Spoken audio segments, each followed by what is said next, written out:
Pokemon games began with the inspiration from the history of bug catching from its creator, Satoshi Tajiri, and an Ultraman TV show called Ultra 7. With the help of Ken Sugiri Mori, they developed Game Freak, the company that created Pokemon. Several attempts to pitch the idea to Nintendo failed. His new friend Shigeru Miyamoto pitched the idea to Nintendo, and Nintendo began to fund the project.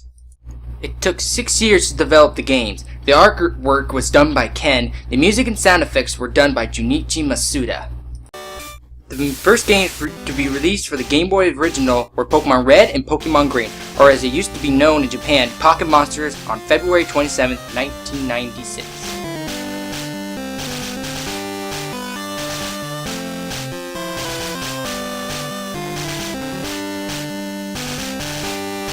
The game lets you catch, train, and trade 150 and through it glitch 151 monsters that all ages could enjoy, becoming a big success.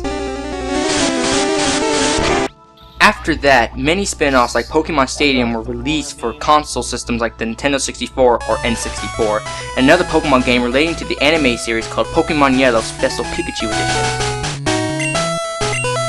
J-Wiz said, "I love the original Pokemon games. Being able to catch all 151 was pretty much a dream come true. It's hard to complain about a game that's like 15 years old on the Game Boy, haha. I'm not sure if there's much you could do differently at the point of." After a couple of spin-offs in Pokemon Yellow, Game Freak began working on the sequels to Pokemon Red, Blue, and Green, thinking it would be the latest games in the series so they can move on to other stuff. Through the years, Pokemon games strived to be better than its predecessor while adding new things to each game. After the Kanto series, or the first-gen games, Pokemon Gold, Silver, and Crystal were released in 2000 and 2001, adding color to the games and adding big nostalgia by including the Kanto region, the region played in the first-gen games. After that, Pokemon Ruby and Sapphire released in 2003. In 2004, Pokemon Fire Red and Leaf Green remakes of the original Red and Green versions were released.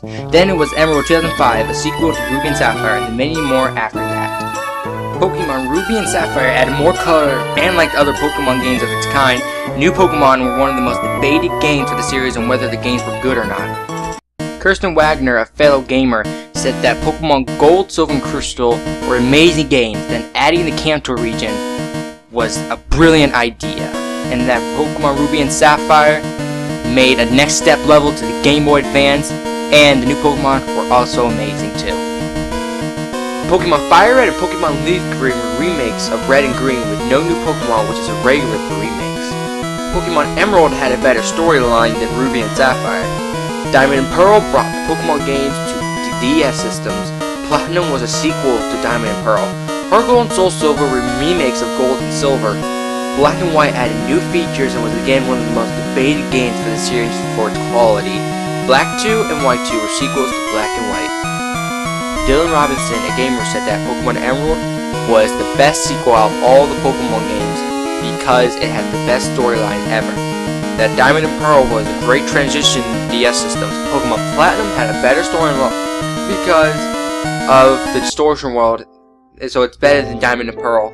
Heart Gold and Soul Silver were amazing remakes of Gold and Silver, bringing nostalgia back to the old fans who played the original games. Black and White were kind of iffy on the sides because the storyline and the content in it.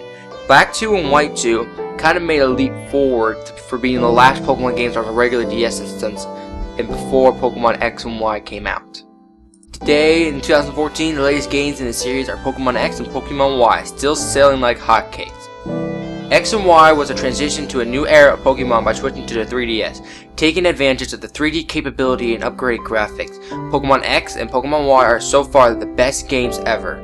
The Black 2 and White 2 were supposed to be for the 3DS. Not enough people had one, so they made it the last game for the regular DS systems, carving the way for Pokemon X and Pokemon Y. With the remakes of Pokemon Ruby and Pokemon Sapphire recently announced, fans are going ballistic for their release in November, and the hype is getting bigger by the second. Maryland, a YouTube Pokemon gamer, said that he cannot wait for the remakes of Ruby and Sapphire. They are one of his favorite games, and he knows that they're going to be great in 3DS. For fans old and new, the Pokemon game seems as if they were never getting old.